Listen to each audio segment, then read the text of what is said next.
One question that bothered the humanity for thousands of years: Yeah. where is God?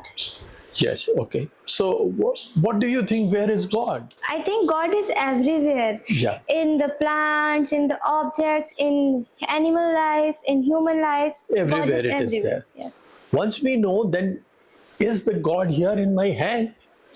Yes. It is there in my hand.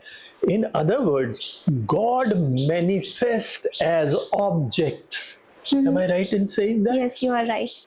Let's give a very simple but scientific answer. When you pass this colorless light through a prism, it manifests into 7 colors. These 7 colors are contained in the colorless light. In exactly the same way, anything and everything which is manifested in this world is contained within that unseen God. Yes. Understandable? Yes. कोई गलत तो नहीं लग रहा ना? No, no, no. Very good. How do we see objects? I think through my mind. You know it through the mind. So in other words, mind, let's say, is the prism through which the manifest world appears. But how can I see God?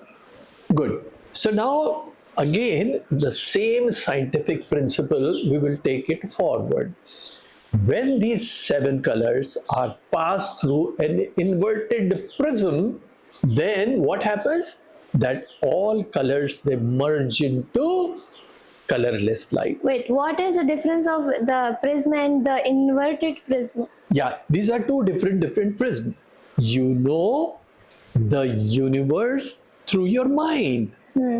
Now, from the same mind, you can also know God, but you will have to take help. The second prism we call as Buddhi, the power of intellect or power of consciousness. When the 7 colors are passed through this, then they become Colorless. Colorless. Very, very simple. So, in the field of our consciousness, there are 2 prisms. One is mind that disperses, and the second one is the second prism, Buddhi, which converges everything. If you have to see God, or in other words, from colorless to color and from color to colorless, then you have to take help of both mind and intellect. Then you will be able to see God. I understood the answer you have given. Yeah. And this is very interesting also, but I have another question. Yeah. What is intellect? Yes. We will talk about the intellect, but much later, because rudimentary level, very, very simplistic level, we have just dissected what is God. These questions will have much bigger answers that will come in our later videos. If you like this video, please share and subscribe to our channel. We have been running Bhagavad Gita classes on Zoom. If you want to join our classes, the link of which is given in our description box below, we are waiting for you.